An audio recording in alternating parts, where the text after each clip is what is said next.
In China, if you call somebody up, and the person needs to pick up the phone, that's embarrassing. You're losing your face. Imagine this, you're sitting in the office, you pick up the phone. In the West, that's completely normal. You go and you talk. But in China, everybody's going to hear what you're talking about. That's embarrassing. Stand by, I'll be right there. Hello and welcome to Minter Dialogue, episode number 338. Today is Sunday the 28th of July, 2019. And this interview is with Ashley Galina Dudarenok. Ashley is a China marketing expert, founder of two companies, Alaris, a social media agency based in Hong Kong, and Chozan for training keynotes and masterclasses on marketing in China. Ashley is also an influencer and a best-selling author who has just published her third book, New Retail, Born in China, Going Global, How Chinese Tech Giants Are Changing Global Commerce. In this conversation with Ashley, we talk about some of the important things to get right when marketing in China, some insights into Ashley's life as an influencer, and the truly revolutionary world of retail in China that has been termed as New Retail.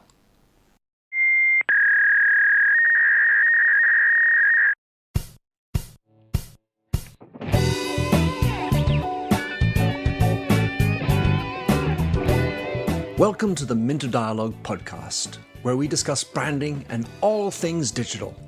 I am Minterdial, your host, and you'll find the show notes on my eponymous site, minterdial.com. Enjoy the show. Ashley Galina Dudarenok. It's a wonderful pleasure to have you on the show. You are a bundle of energy. Love to dance every morning. You also are extremely influential in Asia, probably the world, about Asia. You're the author of two published books, and you got a third coming out. So this is how I know about you, Ashley. Tell me in your own words how you describe yourself. Minter, thank you so much. I'm so excited to be on the show. To describe who I am, I like to say that I'm an entrepreneur. I think business is fun. I am a vlogger, so I love recording videos and publishing them online. I love sharing my knowledge about China. So some people call me the China marketing expert. And expert, very importantly, here means only that I know that I don't know more than I know. And I keep learning all the time. And yes, I do publish books. So I guess an author and a podcaster as well would be fitting. Splendid. So you are based in Hong Kong. You have a Russian background, and you have two agencies you run, Alaris and Chozan. Tell us about those. Yes. So one is a social media agency, and we focus on China. So all of my businesses are basically focused on this very unique Galapagos Islands of the world in terms of digital ecosystem, which is China. And the second one is a training company. So we essentially train agencies, we train in-house marketing teams, and we also train top management of big corporations on how to actually understand what's happening in China right now, how to understand the modern Chinese consumers, how to understand Chinese social media and digital landscape, and how to act on the new retail, this revolution that started in China about 2 years ago and is going to impact the world in the coming years. And that is, of course, the subject of your new book. Yes. So yes, it is. We'll get into that in a moment. But one of the things that impresses me about you, Ashley, is that you walk the talk. There's so often, like, consultants or agencies who are, as we say in French, le cordonnier mal chaussé, the cobbler with bad shoes. And you, on the other hand, are living it, where you are present, you produce for yourself, and I have to believe that gives you a monumental step up. You may not be a Chinese person, but you obviously get into the nitty-gritties of how to get a video not just to be made, but to be distributed. Absolutely, absolutely. So in terms of China link, what gives me most credibility is not, obviously I'm a blonde person sitting here and saying that she knows China, but what gives me a little bit of credit here is that I moved to China in 2005, 2006. And that was exactly the time where China started undergoing this huge digital transformation. So it's not only the fact that I speak, read, write Mandarin Chinese, I lived in mainland China or Greater China for the past 14 years, but also the fact that I've witnessed it firsthand. And of course, my whole team is mainland Chinese. So they are I'm shining in their glory of understanding the market right now, because they deliver and digest a lot of information for me right now. But in terms of creating content, I believe that if you run a social media agency, if you're working with consumers, you really need to get your hands dirty, and you really need to do that. If you're not doing that, you're very quickly, especially right now in 2019, you're going to get disconnected from it because it changes so fast. And secondly, as an entrepreneur, I also believe that you have an obligation, a moral obligation, or even it's a necessity to communicate and to do thought leadership. Because if you're not, believe me, in 3 years, you're going to regret it. Right now, our digital algorithms are built the way that if you're not producing content, you are basically going to be non-searchable very, very soon. Right now, Google ranks voice. So your podcast, your videos are going to be ranked very quickly in the search as well. So are you producing video content? Are you publishing it on a multitude of platforms? Very soon, it's somehow going to be linked and interacted like in China. In China, digital landscape is years ahead of what's happening in the West. So seeing what's happening in China, you get nervous about not communicating and doing your thought leadership in the West, because you see this is like the Wild West right now. You can basically do it if you commit to it, if you do it regularly with passion. And on the last level, I also believe, as I said, it is a responsibility. If you have this wealth of knowledge that comes to you, it is your responsibility to digest it and give it back to people, because somebody out there is trying to get to where you are right now. Somebody out there will maybe hear a similar thought than 100 other people are sharing, but he or she will connect with your message. So it is also your responsibility to take it, digest it, and give it back. Then you are in this constant flow of energy. So that's a bit esoterical, but hey. No, it's not esoteric at all. It makes me think, listening to you, Ashley, we could come up with a new acronym, FOBMO. What does FOBMO mean? It means fear of being missed out, which suggests that things, we have obviously the FOMO of everything, it's digital, but in this case, if you aren't in the game, you'll be quickly shunted out and be fobbed. Fobbed off. Absolutely. So if you are in business, in any kind of business, and a lot of people say, you know what, I'm in B2B business. No, if you are in B2B business, there are so few players out there that know what to do, that you have a tremendous opportunity. You need to hop on that wagon right now. And you need to do thought leadership. You need to explain, you need to talk, you need to try several platforms. Not all of them are going to work for you. Not all of them are equal. But after half a year, you'll be able to judge. If you never get on that wagon, in 3 years from now, your business and life will be very, very difficult. So one of the things that's quite daunting about you, Ashley, is that you are not only influential, have a large followership, you kind of cover the bases. So writing a book and getting published is one whole kind of thing and shtick. Then you've got the vlogging, so with your good looks, getting a video and good energy, getting the video version. Then you are obviously present on all sorts of text-based messaging platforms. You got your LinkedIn going on steroids. So you actually cover an enormous base. So for someone from the outside, that seems like a lot. So tell us, what is your trick? Do you have lots of little dwarfs running around doing stuff for you, or how do you manage such a wonderfully broad and powerful network across the waves? Right. Well, first, let's establish thought leadership is a full-time job. It is a full-time job, and it is a job that nobody can do for you. So if you are a head of the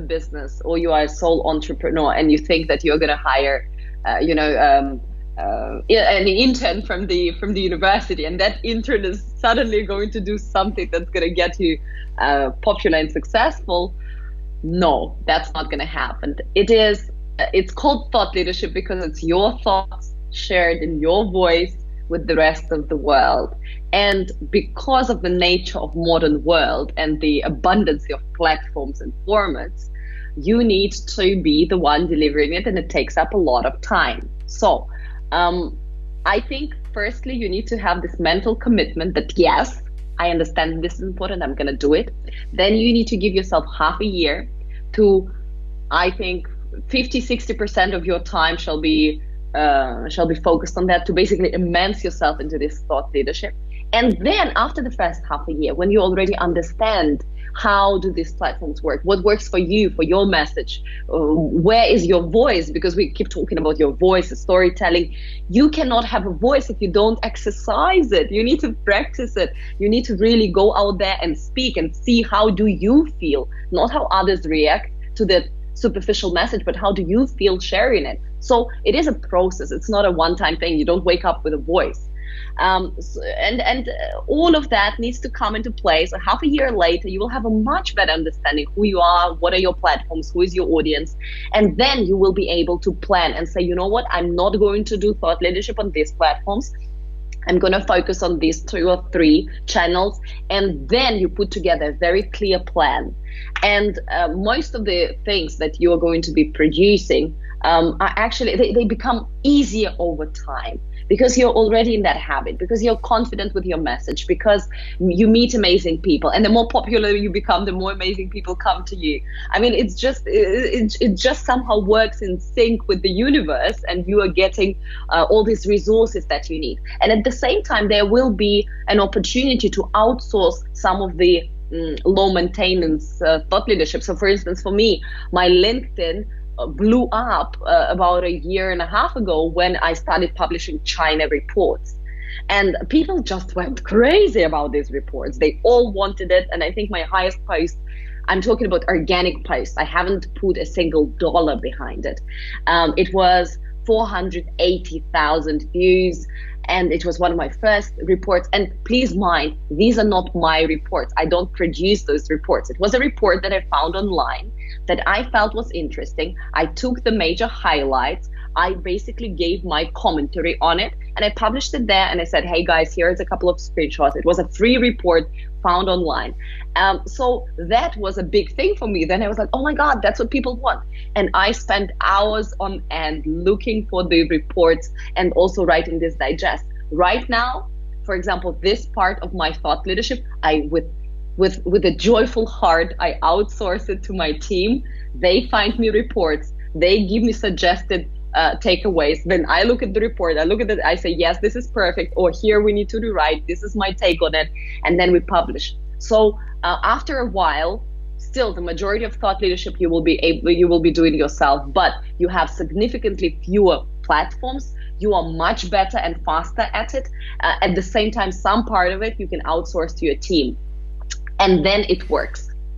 Beautiful. Wow. So I want to get into your influencer world in a second, but one of the things that constantly strikes me about this world online is the interplay between personal and professional. Yeah. Tell me, what is your spin before I even give you any filter on that thought? Absolutely. So every person who is going into thought leadership or blogging or in becoming an influencer or even becoming a celebrity, whenever you basically share your thoughts with a broader network of people in whichever format, you will have to make your personal decision whether you are comfortable to share beyond that, or you're only comfortable to share a part of yourself. And from my experience, right now in 2019, people do not want to see influencers behind the glass wall that they cannot touch, that they cannot relate, that they cannot understand. They want to see real people that became successful. In you, They want to see the story of success, something that they connect with. You are a hero that got somewhere where they can get, because you're just a normal human being, flesh and blood, just like them. And they connect not only with your message, but they connect with you as a person through that. And that is why we see right now in the past 2 years a huge comeback of all these huge celebrities, one being Will Smith.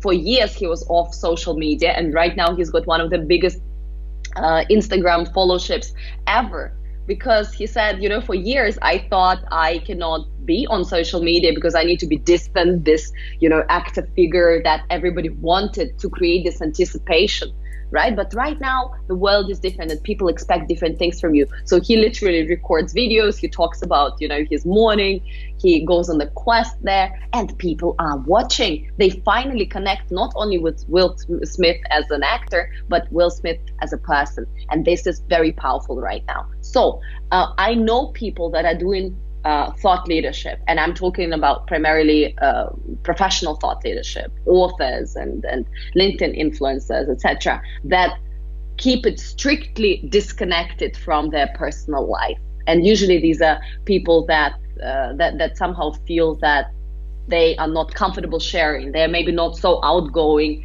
in everyday life. And I also know a lot of people that are very open about their personal life. They share pictures of their kids. They talk about what happened with their wife, where they go on holidays, etc., etc. And there are majority of people are somewhere in between. They just mix and match as it comes. Sometimes you feel that you want to share, the picture from this beautiful island of you and your husband, and sometimes you feel that this particular part, like a lot of Instagram influencers, they keep, for example, they are pregnant, the whole pregnancy private, so nobody knows they are pregnant, and then suddenly one day they're like, oh, and here's my kid, meet them. So I think it is for everybody to decide, but I personally found it important to involve people in your life as it is, not just a part of it, and not just a professional part of it, but to what degree everybody needs to decide for themselves. So you being an attractive young woman with the images, obviously there's an element of easiness in it. Give us an example of a situation where you didn't feel like you were presenting your best self, but you presented it anyway. Like your hair might have been out of place, the makeup wasn't, or you don't need it, but whatever, something wasn't right. But then you said, well, actually, this needs to go out even though I don't look great.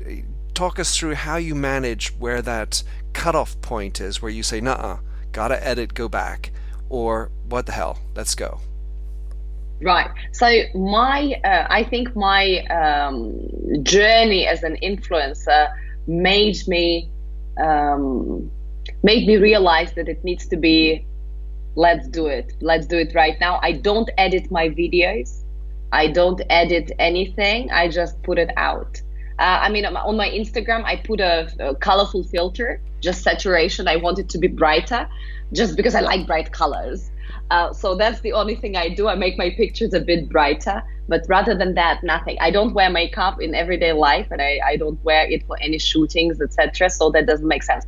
So to tell you a little bit of the story there, when I just started, let's say, video logging, because it's very difficult for most people. People usually don't like their voice on camera. People don't like how they look on camera. Yeah. And when I started vlogging, I read the book which said which was called Standing Out or Stand Out by Dory Clark, who is a friend right now.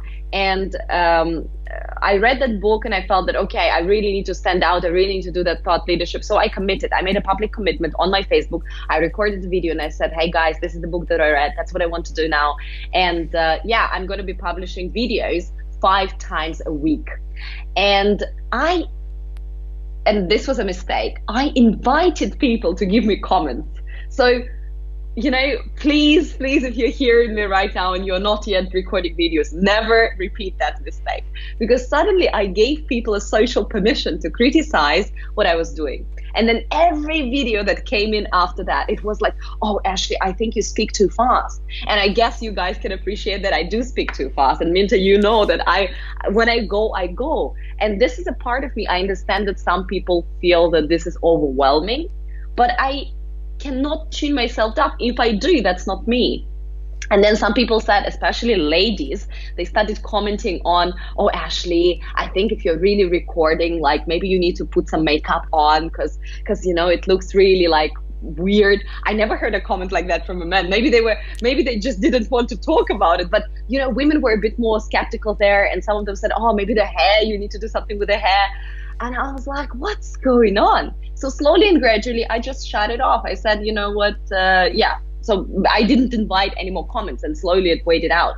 I returned, I tried things, I tried to listen to them, but at the end I went back to where I started with my style, and that worked because you are your authentic self. You need to listen to criticism when it is from the people you respect and people that are better than you in a specific, area, or you, respect them immensely and they give you a tip. For sure, take it in, think on it and act on it. But from a general public, never repeat that mistake. Don't do that.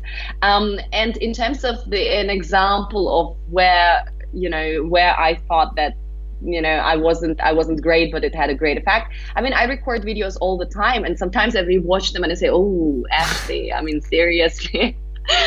I think that this is 3 out of 10. The things that I'm talking about, or the way. It's not about the looks. It's really about what I'm talking about. And sometimes I sit there with my messed up hair on a Sunday afternoon and I'm recording for a professional platform, which is LinkedIn. But I go back and I see that there were 10,000, 20,000 people that found it phenomenal and they love it and they watched it till the end, because on LinkedIn you can see that, people basically go through it and then they send private messages, and this is beautiful.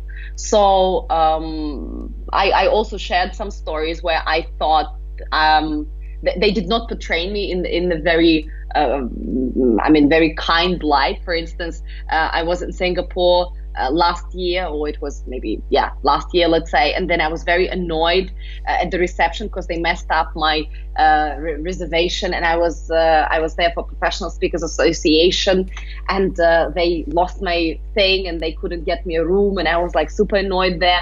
And finally they get me a room. Long story short, suddenly this guy who is walking me to my room, and he is Malay, and he says, are you Ashley? And I was like, oh, he must have heard my name from the receptionist. And he says, Dudarenok. And I say, yes. And now I'm getting worried because my last name is really not easy to pronounce. And he says, I follow you online, like on Instagram. And he says, yeah, I love the China blah, blah, blah thing. And I'm planning to open a business when I go back to Malaysia. And then I gifted him a book and we connected. And then I thought to myself that, you know what, as influencers, as people that have followers that we don't personally know, we have an extra responsibility to hold ourselves up to a higher standard. And you cannot get like upset because something is not there, because again, people look up at you for many more things than just the content that you share. So I shared that story and it was extremely successful. People loved it and people connected with it, and that was cool. Makes me think that if you get worried about, let's say you're 3 out of 10, I'm sure it's more like 0.5 out of 10 bad or less perfect examples, you wouldn't have 1/4 of the production that you do.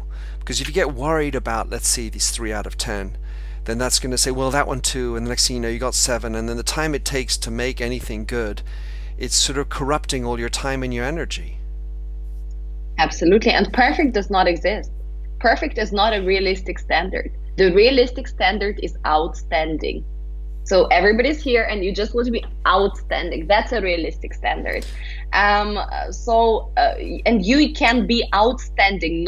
You cannot be outstanding on every front. You need to be outstanding with something. Is it the message? Is it your energy? Is it whatever you are doing there? So be outstanding in one area, and that will be absolutely sufficient, and this will create a lot of value for people out there. And don't edit yourself. When I heard that phrase for the first time, I thought this was kind of stupid, because in online world, we all need to be whatever we want to portray, but do not edit yourself. This will, again, you will connect with more people more and more. It will be much easier to produce the content. And also it will be a lot more authentic from what you are actually saying. You will not sound like 1,000 other people. You will sound like yourself. So editing yourself, and I mean it, the message that you want to share, doesn't mean you don't need to fine tune it. I mean, editing it, saying something and saying, oh, maybe this I cannot put online, unless it's something completely off. But editing videos, changing pictures, putting on a lot of makeup or some special outfit. If you really don't look like this in everyday life, then don't do that, right? So don't edit yourself. Be who you are, and find a new standard which is outstanding for one part of your thought leadership, and that would be phenomenal. Well, it reminds me that I need to say a big shout out to our mutual friend Dory, with her book Stand Out, and Stand Out by Being Outstanding.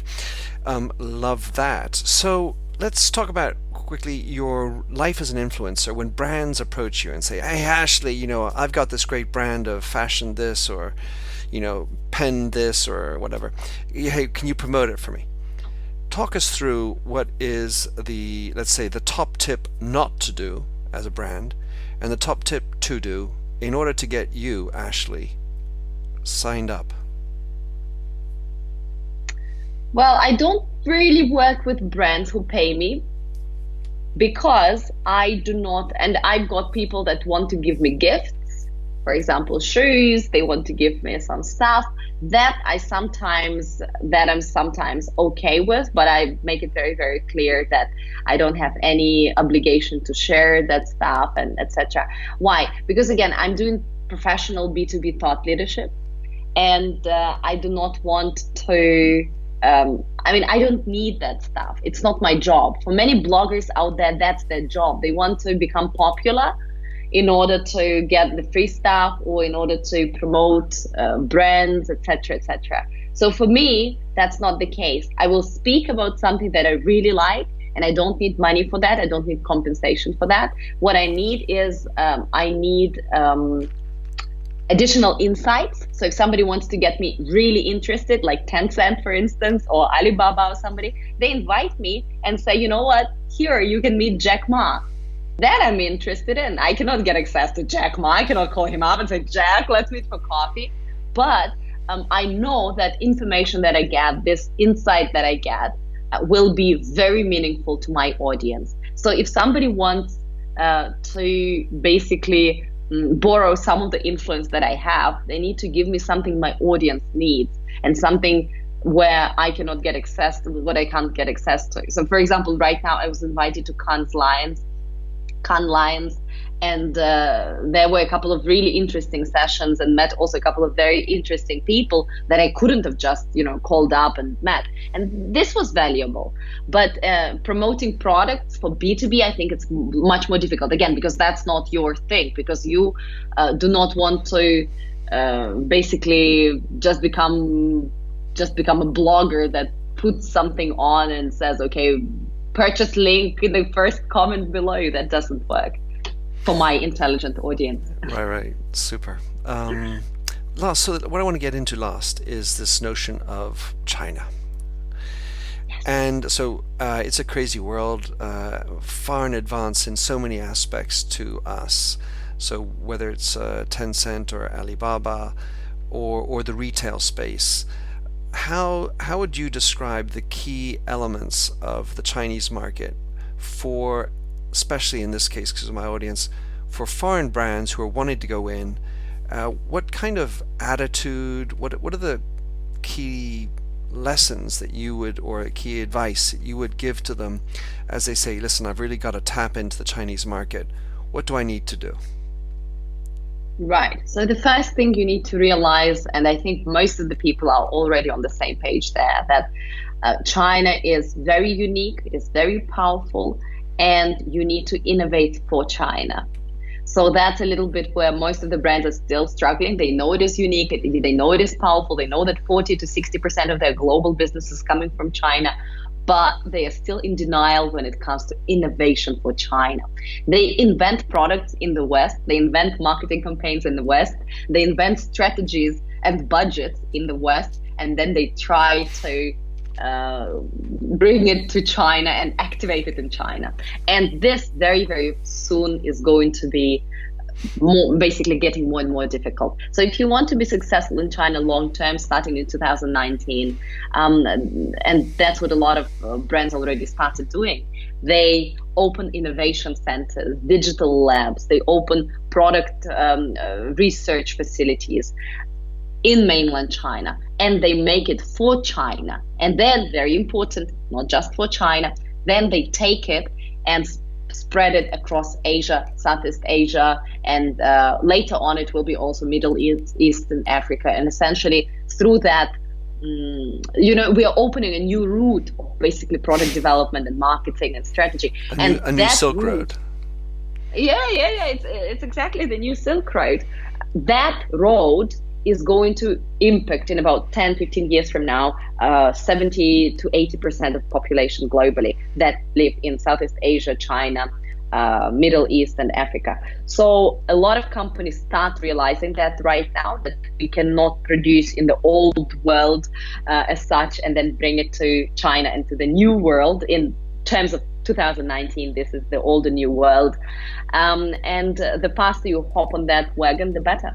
So if I just zero in then on the elements of social, because it is such an advanced, huge and different environment, how do you, with your work with Alaris, presumably in large part, how do you guide through and create some kind of noise or event online? Do you have to be on Sine Weibo and WeChat?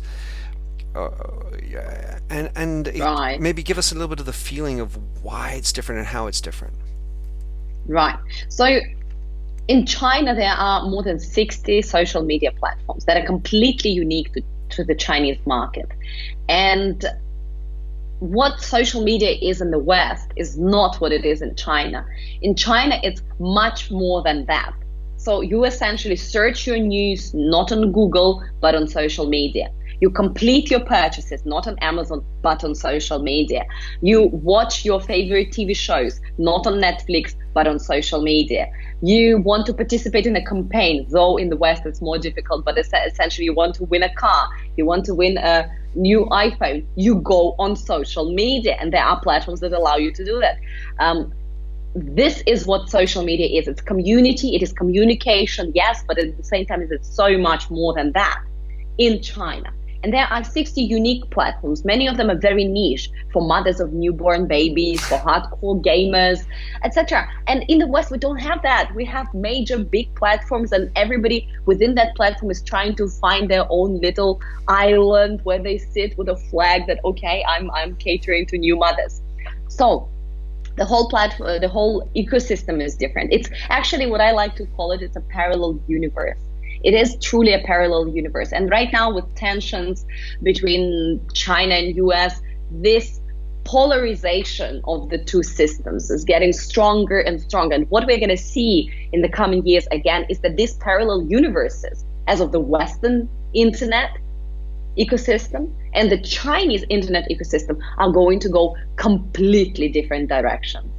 And I believe, from, again, having experience in both markets and living and breathing China on a daily basis, China is right now in 2019 much better positioned to win. It's not even winning the battle, but essentially develop into something completely, completely futuristic, completely out of one of these movies, Ready Player One, etc. So in terms of Western brands getting into China, you need to be on these platforms, not just because you get, views and likes, and that's what we are hunting for in the West. Yeah, because essentially Exactly. In the West, we feel that it's a good to have social media, and yes, a lot of people are on there, but essentially, it doesn't really have an ROI. And what we are hunting for as Western marketers is an email address or a phone number, because we know once we captured that, we can spam our prospect nonstop. We can send them messages, we can send them emails, but in China that doesn't work. People are not using emails. You cannot send them emails. You cannot send them. You cannot call them or send them texts because they're going to report you. In China, if you call somebody up, and the person needs to pick up the phone, that's embarrassing. You're losing your face. Imagine this: you're sitting in the office, you pick up the phone. In the West, that's completely normal. You go and you talk. But in China, everybody's going to hear what you're talking about. That's embarrassing, losing your face. So they prefer to text even when they sit next to each other. It's a different culture. It's not bad. It's not good. It's just different. And hence, what you are hunting for as a marketer in China is essentially their social media account. And hence, your CRM is not based on emails. And that's what a lot of Western brands also need to understand. They keep coming to China and hunting for email.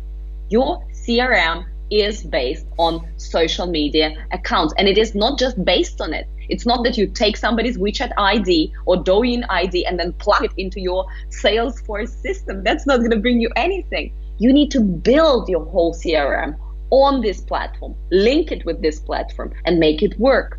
Make it bring not only excitement and joy and better content and better offers to your audience, but also create business results. So in that respect, China is, again, extremely different. And as a foreign brand, you need to understand that. You need to act on it. You need to build on it.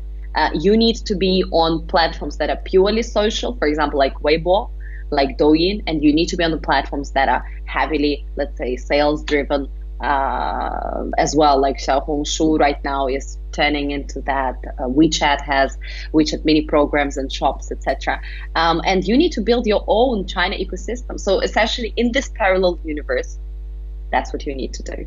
Well, build your own system. Yeah, you're very compelling in the way you present that. Clearly, you need to innovate within for China, and you need to have a specific type of strategy.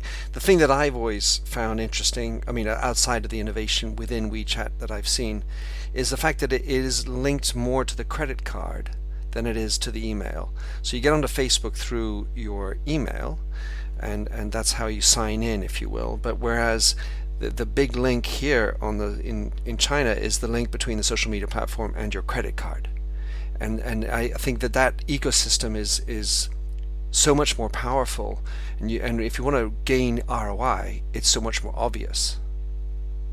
Absolutely. And it's not just credit card. In China, very few people are using credit cards, but it is your basically digital wallet, and it is your real ID. That's where China is, again, ahead of the world. And yes, I know that for many outside of China, that sounds like violation of privacy. And if tomorrow, for example, Facebook would announce that, guys, right now every Facebook account needs to be verified through your passport or through your whatever driver's license, and you need to you must link your bank account to Facebook, I think people would start running and screaming and basically setting Facebook on fire. I mean, this is not going to happen, and Mark understands it very well. That is why he right now also tries to move and build that ecosystem between Messenger, Facebook, WhatsApp into something much closer to WeChat. But in this day and age, it's not possible in the West, but it is very possible in China. They started this migration. They invited their people to verify their real identity throughout all social media platforms, or most of them, for a reason, because they saw far beyond where we were in the West. China plays a long game. They knew that once you go social, first of all, there are services that you can provide, you can sell, and you can also keep order. You can keep this online order. There's a lot less bullying, cyberbullying in China in that respect. Because, I mean, I'm sorry, if you say something, we know exactly who you are. And you can report if you are attacking. You can report. Yes, if you are harassing me online, then it's very easy to report. And we cannot do that with trolls. And I do understand that, again, there's beauty in having it confidential and having it sort of anonymous, not confidential, anonymous. But there's also beauty in having it transparent.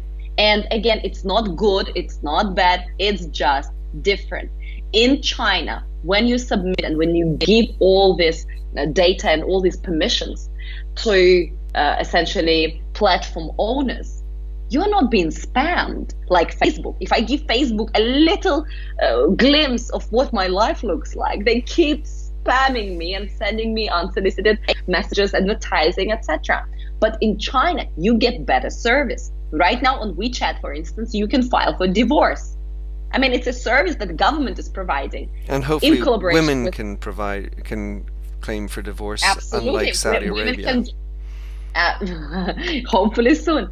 And at the same time, you can board your flight with your social media ID. You can board your flight, you don't need to print. And all this is integrated in that social fabric. And in 2020, when China is introducing this much feared social ranking 2020, it's going to go to the whole new level. Right now, when you jaywalk in China, and I know that we are overrunning, but when you jaywalk in China, there's cameras that are capturing the act. They put your video doing that on the screen on the other side of the road. They put your face, cropped face, and they disclose a part of your ID and home address. And this in the rest of the world sounds like a horror story. But in China, it's about losing your face. It's about losing your face. It's a shameful act, right? And you're not going to be doing that. In the West, we might be running back and forth just to see our face appear on the huge screen. So China is really moving into a very digital, age, very digital universe, which is going to be powered by 5G. And I believe that's the major reason why right now we have tensions with Huawei, etc. Because somebody is going to be winning that journey. And right now, China, or that gold mine, and China right now is much more better positioned to win in the 5G race than other global powers. Well, it strikes me as not, in this case, it's not about losing your face, but showing your face, and that's the problem. I also was thinking about how you were talking about Zuckerberg. It seems so ironic, but so much Ashley, that a guy called Sergey started a little search company in California, and a Chinese-speaking Mark started a little social media platform, and somehow you are the combination of all of that. Last question quickly, because you got your book on the new retail world in China. Give us the elevator pitch, what your book describes, and then you're going to tell us how to get it. Absolutely. So the book is talking about the new retail, and in the rest of the world, we still don't understand what's it all about. Many people have never even heard about the new retail. In reality, it is a merger of online and offline. It is a lot of technology involved. It is a lot of facial recognition. It is a lot of micro-emotion tracking.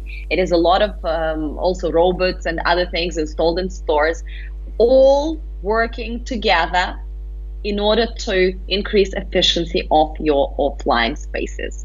So it's not just a gimmicky word. It's not just omni-channel, let's sell online and offline. It's really about, number one, building a very clear understanding of your consumer, where all this data about where you are, who you are, where you go, how much money you're getting, what kind of social network do you have, all this data is flowing around you, and different retailers within an ecosystem can plug into this data, not know that this is Ashley or this is Minter, but they know what your preferences are, and they are able to provide you better service right there, right now, in that moment. At the same time, number two, you are getting much quality data about the person in the offline environment. So new retail essentially is tracking everything in the offline space. So in China, there is a supermarket called Hema, or Fresh Hippo, by Alibaba.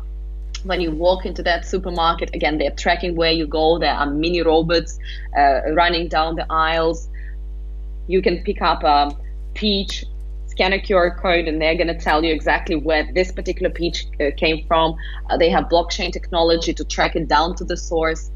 They are going to tell you how to cook fish. If you're buying a lobster, they're going to give you a tutorial right there how to cook it.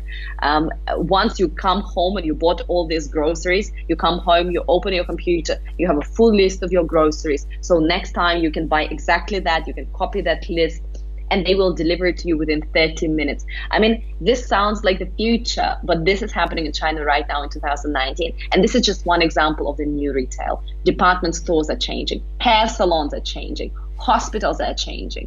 In the hospital, for example, an experimental hospital in Guangzhou, right now in 2019, you cannot get an appointment without scanning your illness with a phone first. So, for example, you have a rash, you apply to come to hospital, you take a picture or a video of what's wrong with you, and then AI algorithm is going to give you an assessment, and they're going to tell, okay, you need to go to skin department, or you need to go to whatever infection department, and they're going to give you an appointment. And just before basically you arrive there a bit earlier, the doctor is already waiting for you.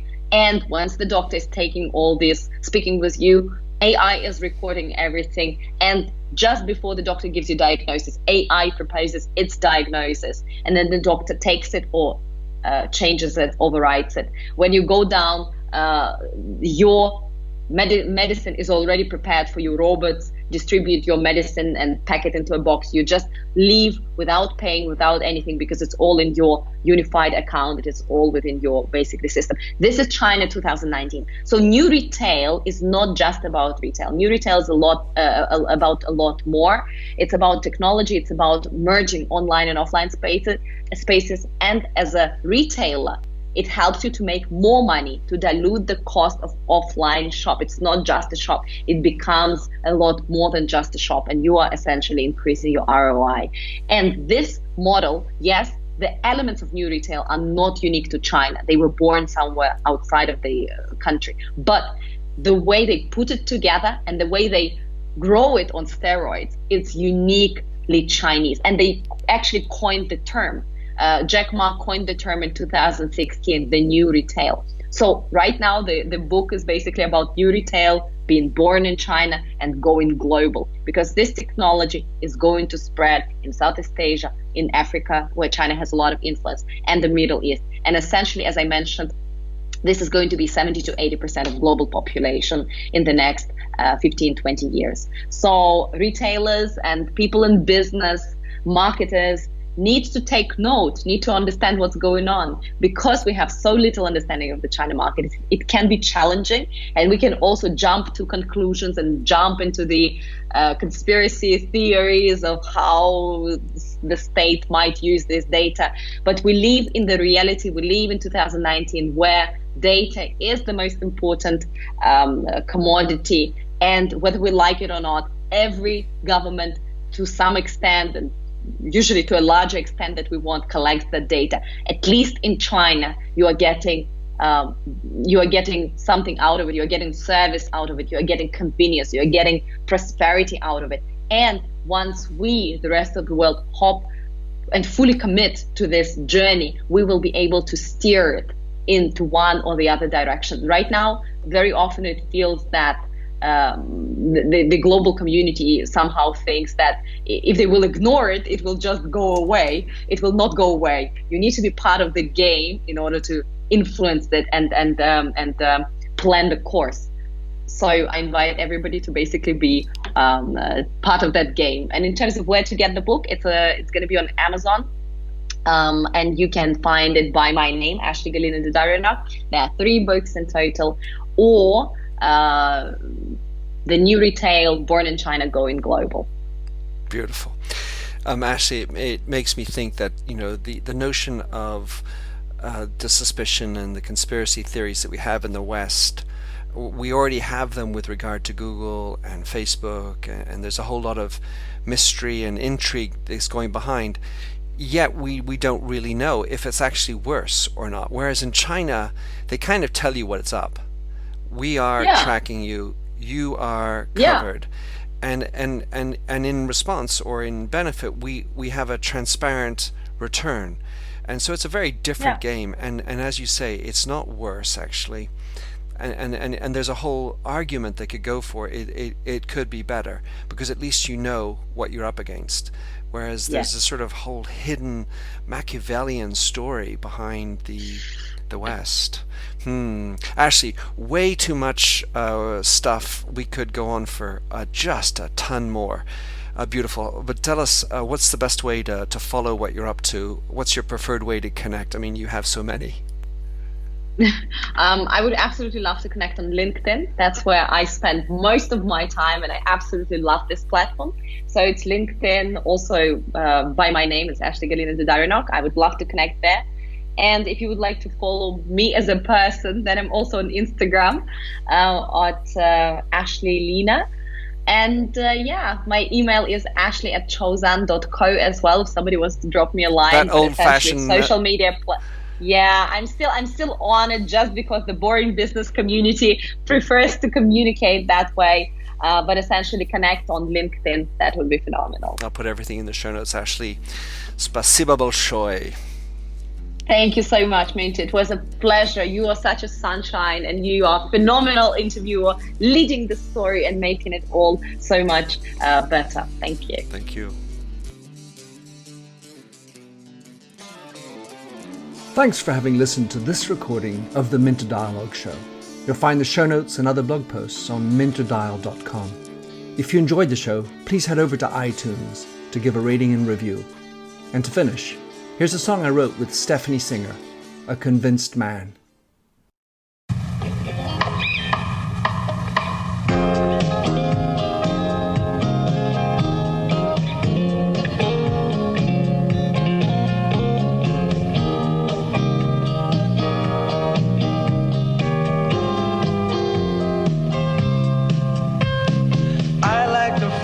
Stranger tucked around me, precipitating the danger. To feel free, trust is the reason. Still, I won't toe the line.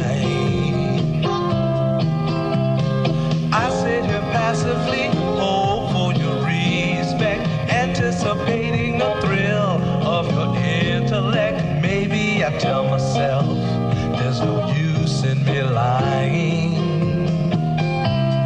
I'm a convinced man, building an urge. I'm a convinced man, to live and die submerged. A convinced man, in the arms of a woman. I'm a convinced man, challenge my fate. I'm a convinced man, competition's innate. A convinced man, in the arms of a woman.